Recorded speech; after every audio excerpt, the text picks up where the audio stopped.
Say that again. It's been a half an hour, and you get this.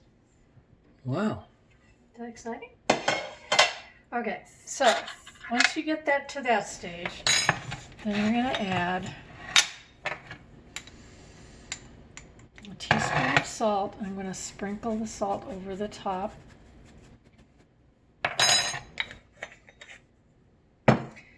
And some olive oil, extra virgin. And I think this is about 1/4 cup, but you can look, see what that looks like. That's about See right. what that looks like? Okay, so from this stage on, you don't want to cut through it. You want to kind of fold it. So I'm going to go around the edge. I'll explain why. I'm going to go around the edge and start combining the oil. I'm going to scoop it from the edge to the center like this. Okay, and I'm going to add some more flour. I'm going to add it kind of around the edges. And again, I'm going to... About a half cup? That was about a half cup, yeah. I'm going to scoop it from the... Is that off? Can you get that? I'm going to scoop it from the sides like this. The reason I do this is that bread has to develop gluten. Gluten is the protein from the wheat that holds the bread together, gives the bread structure. So at this point, you don't want to break up the gluten. You want to kind of encourage it. So that's why I'm doing it like this. And you don't have to be totally crazy about it, but I'm going to start folding it and lifting it and folding it like this. And this is why you need bread, K-N-E-A-D. Okay, so I'm going to just keep doing that, and you want to keep adding a little bit of flour at a time. Oh, my hand's sore. Until you have, so I'm not going to add a lot. I'm going to add a little bit of flour at a time and work that in. About another 1/4 cup. Yeah, that was maybe 1/4 cup. And kind of keep the ball of it together. So I'm scraping the little wet bits up from the bottom and keeping the ball, the bread ball together the best I can.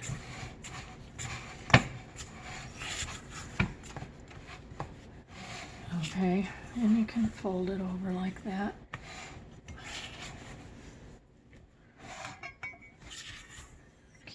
Keep the ball together. Okay, so I've got to wash my hands. Okay, so then you wash your hands. You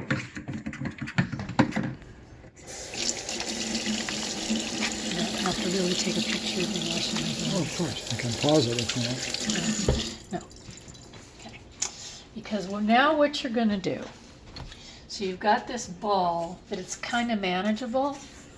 It's kind of like sticks together a little bit. I'm going to take more flour. This is the part Stan likes so much because I make a mess. And I'm going to put maybe a cup, almost a cup of flour on the surface. And then I'm going to turn my ball out onto that flour. Okay.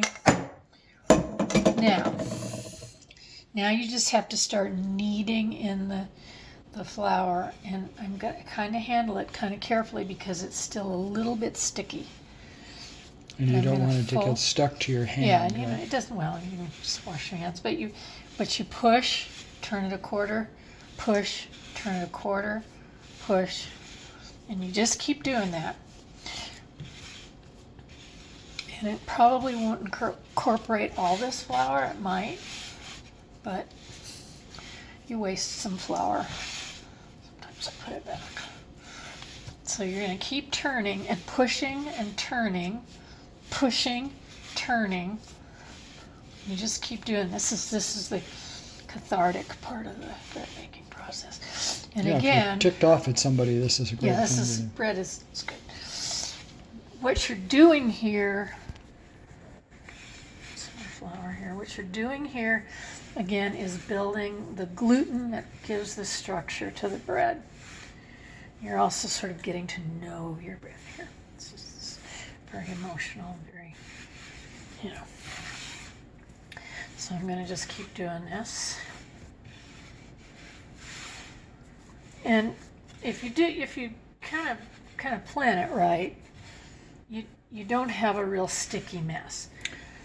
In a commercial bakery, is there a big hook that does this? Well, I can do it with my You have a hook on your dough hook, mixer. but I like to do it by hand because it's just what you do. Okay, now the way you can tell, this isn't quite ready, but the way you tell if it's been kneaded enough,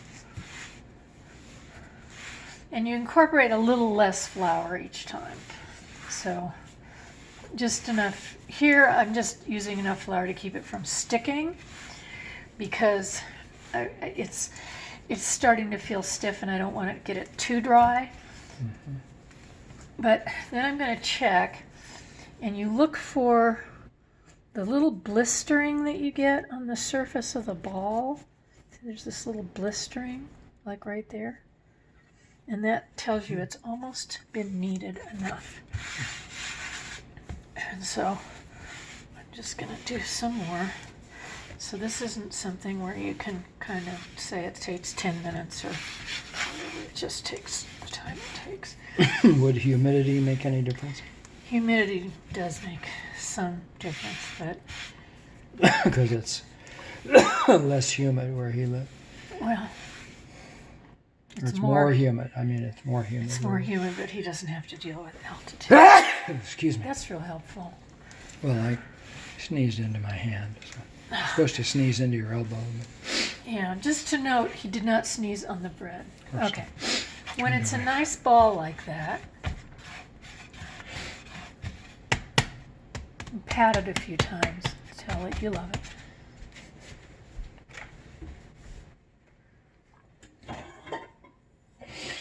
I should